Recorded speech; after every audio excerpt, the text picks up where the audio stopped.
Good morning students. मैं आप लोगों को ट्रांसफॉर्मेशन ऑफ सेंटेंस शुरू किया था 2 दिन आगे।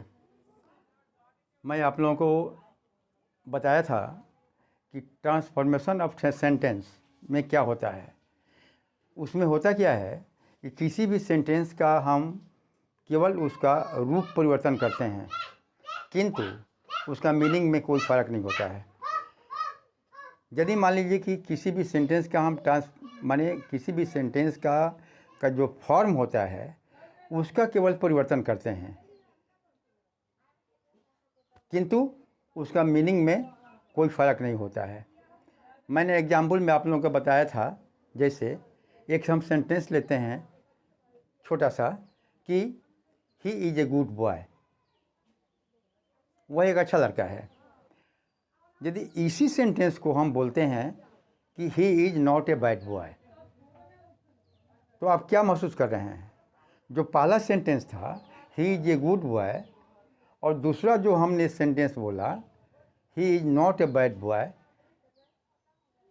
तो देखिए he is a good boy, वह एक अच्छा लड़का है, इसको हमने दूसरे ढंग से कहा he is not a bad boy, वह एक अच्छा लड़का, वह जो है वह ख़राब लड़का नहीं है।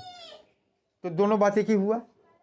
केवल क्या हुआ कि किसी भी सेंटेंस को जो रियल फॉर्म होता है उस रियल फॉर्म को हम दूसरे रूप में सजा करके इस प्रकार बोलते हैं ताकि उसके जो पहला जो मीनिंग है उसमें कोई फ़र्क ना पड़ जाए, और इसी को हम बोलते हैं ट्रांसफॉर्मेशन ऑफ सेंटेंस। तो ट्रांसफॉर्मेशन ऑफ सेंटेंस के अंतर्गत आपको एक आता है रिमूवल ऑफ टू। जैसा कि मैं पहले बता दिया हूँ कि टू जो होता है एक एडवर्ब होता है।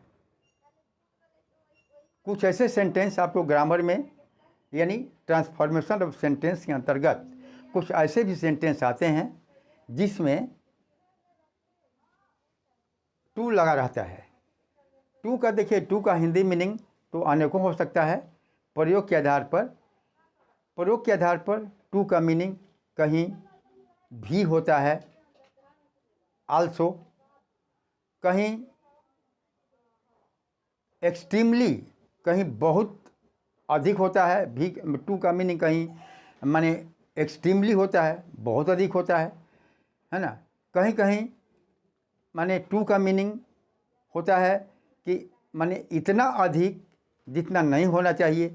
तो प्रयोग के आधार पर टू का मीनिंग जो अनेक प्रकार के, अनेक तरह के होते हैं, लेकिन हमको यहाँ पर बताना है आपको रिमूवल ऑफ टू।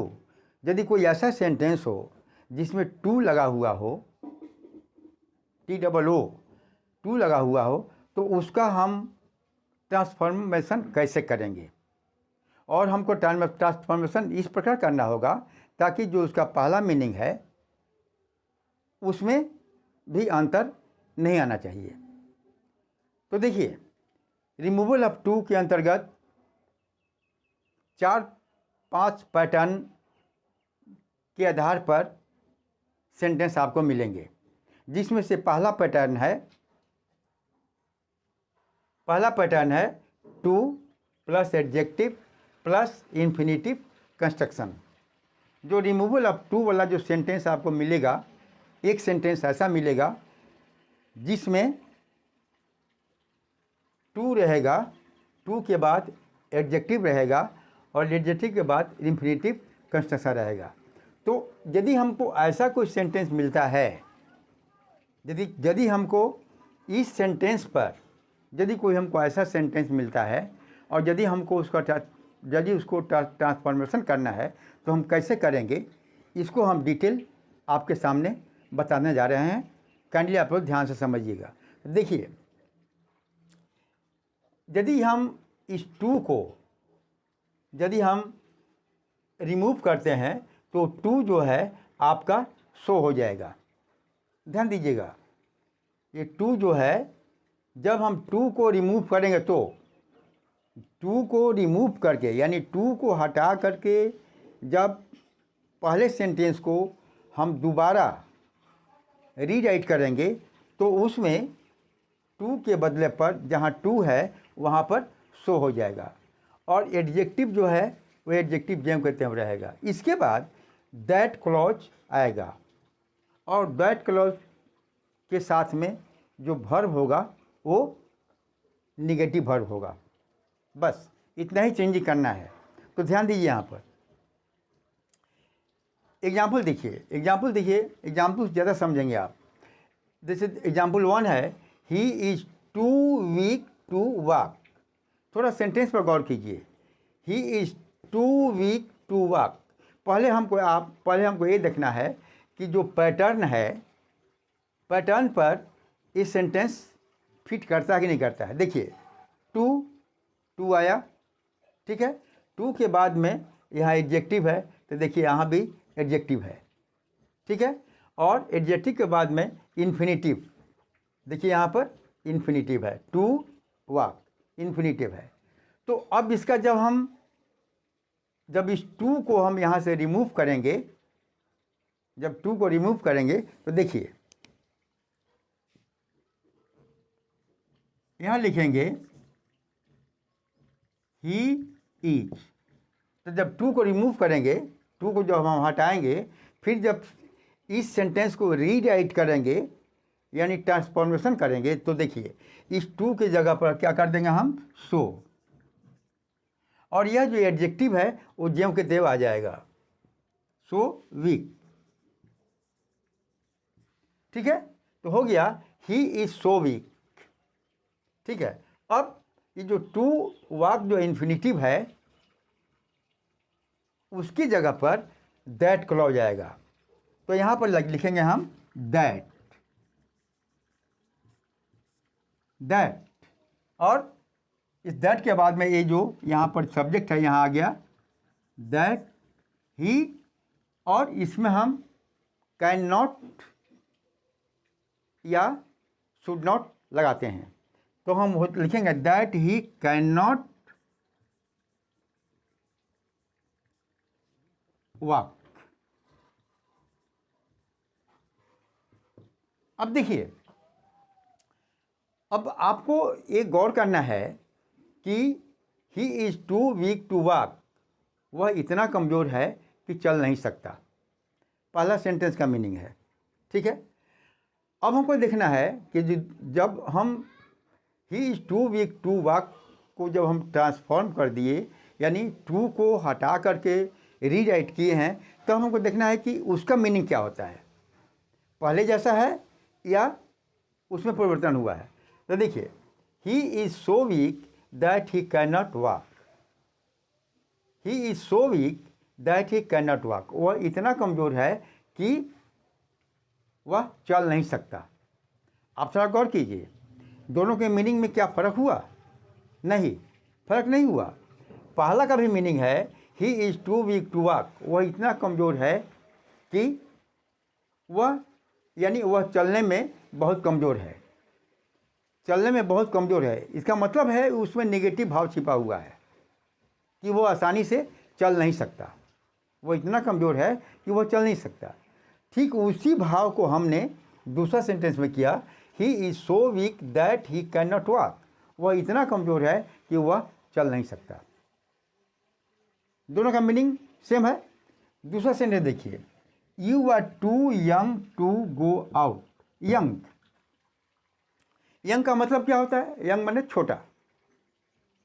तो you are too young to go out, मतलब तुम इतना छोटा हो कि बाहर नहीं जा सकते, यानी तुम इतना छोटे हो कि बाहर नहीं जा सकते। इसका मीनिंग ये होता है you are too young to go out, यानी तुम इतना छोटे हो कि बाहर नहीं जा सकते, इसका मीनिंग होता है। अब हमको देखना है इस टू को रिमूव करके, टू को हटाते हुए हम इस सेंटेंस को फिर रीराइट करते हैं, और तब देखते हैं उसका मीनिंग क्या होता है।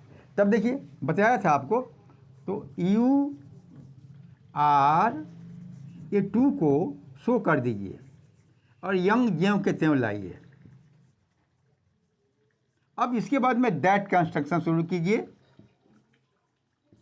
दैट कंस्ट्रक्शन यहाँ आ गया, तो देखिए टू को सो हो गया, यंग ज्यों के त्यों आ गया, तो क्या हुआ, you are so young that you can not go out, that you can not go out. अब देखिए इसका मीनिंग क्या हुआ, पहला का मीनिंग क्या था, you are too young to go out, तुम इतने छोटे हो कि बाहर नहीं जा सकते, ठीक है। अब इसका मीनिंग देखिए क्या है, you are so young that you can not go out, तुम इतने छोटे हो कि तुम बाहर नहीं जा सकते। मीनिंग में मेरे समझ से कोई मीनिंग में फर्क नहीं पड़ रहा है। अच्छा, तीसरा देखिए, it is too hot for us to go out. अब देखिए क्या हुआ, इट इज़ टू को शो कर दीजिए, हॉट को ले आइए यहाँ पर, दैट कंस्ट्रक्शन शुरू कीजिए, तो क्या हुआ, it is so hot that we can not go out, we can not go out. देखिए यहाँ पर क्या हुआ, इट इज़ सो हॉट, क्या हमने किया, इस टू को शो कर दिया, हॉट जहाँ के तहाँ आया, इसके बाद में हमने यहाँ पर दैट कंस्ट्रक्शन, दैट कंस्ट्रक्शन शुरू किया, दैट क्लॉज, तो that we can not go out.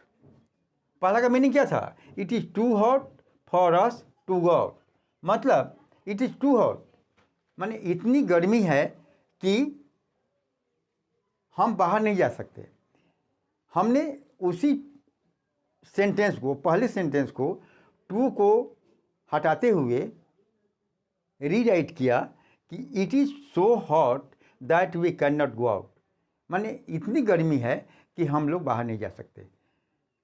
तो आप देख रहे हैं ना, केवल सेंटेंस का रूप परिवर्तन हो रहा है, उसका मीनिंग में कोई परिवर्तन नहीं हो रहा है। इसी को बोलते हैं ट्रांसफॉर्मेशन ऑफ सेंटेंस। आगे देखिए, Sita is too slow to win the race. तो आप देखिए क्या लिखेंगे इसका, सीता इज टू को शो कर दीजिए और स्लो आदि आ जाएगा यहाँ पर, और दैट कंस्ट्रक्शन शुरू हो जाएगा। तो क्या हुआ, Sita is so slow that she can not win the race, that she can not win the race. अब ध्यान दीजिए यहाँ पर, पहला सेंटेंस क्या था, Sita is too slow to win the race, Sita इतनी धीरे चलती है या धीरे दौड़ती है कि वह रेस को जीतेगी या नहीं जीतेगी, इसमें संदेह है, ठीक है। अच्छा, यानी सीता, आप इसको इस रूप से कह सकते हैं, पहला सेंटेंस का मीनिंग कि सीता इतना धीरे दौड़ती है कि वह रेस नहीं जीत सकती, इसका यही मीनिंग हुआ। हमने टू को रिमूव करते हुए उसको, उस पहले सेंटेंस को हमने रीराइट किया, क्या लिखा, Sita is so slow that she can not win the race, Sita इतनी धीरे दौड़ती है, इतनी धीरे चलती है कि she can not win the race, कि वह रेस नहीं जीत सकती। एक ही बात है, तो यही इसे बोलते हैं। देखिए दोनों का मीनिंग सेम जा रहा है। और देखिए, he is too old to learn new tricks. अब इसका क्या हुआ, ही इज टू को शो कर दीजिए, ओल्ड जैसे उसे कर दीजिए, दैट कंस्ट्रक्शन लगाइए, तो क्या हुआ, he is so old that he can not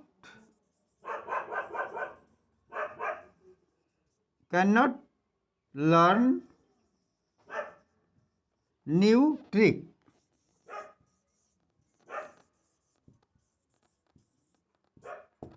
ये हुआ आपको ट्रांसफॉर्मेशन ऑफ सेंटेंस, यानी रिमूवल ऑफ टू। ध्यान दीजिएगा, रिमूवल ऑफ टू के अंतर्गत 3-4 प्रकार के पैटर्न आते हैं, जो मैं आप लोगों को एक एक करके बताऊंगा, ठीक है ना। पहला पैटर्न तो आप लोगों को बताया आज कि पहला पैटर्न जो होता है सेंटेंस में टू होता है, एडजेक्टिव होता है, इसके बाद में इन्फिनेटिव कंस्ट्रक्शन होता है, ये है। और टू वाला सेंटेंस दो तीन पैटर्न पर और आते हैं जिनको रीराइट करना पड़ता है। तो ठीक है, आशा करते हैं कि आप लोगों को ये समझ में आ गया होगा, और मैं आप लोगों को इस पर और भी मैं कल इस पर प्रैक्टिस करवाऊँगा, है ना। मैं इस पर प्रैक्टिस करवाऊँगा, और मैं चेष्टा करूँगा कि आप रिमूवल ऑफ टू जो है ये आप लोग इतना माने समझ जाएं, ताकि आप लोगों के फ्यूचर में आपके सामने कोई परेशानी ना हो। तब तक के लिए धन्यवाद।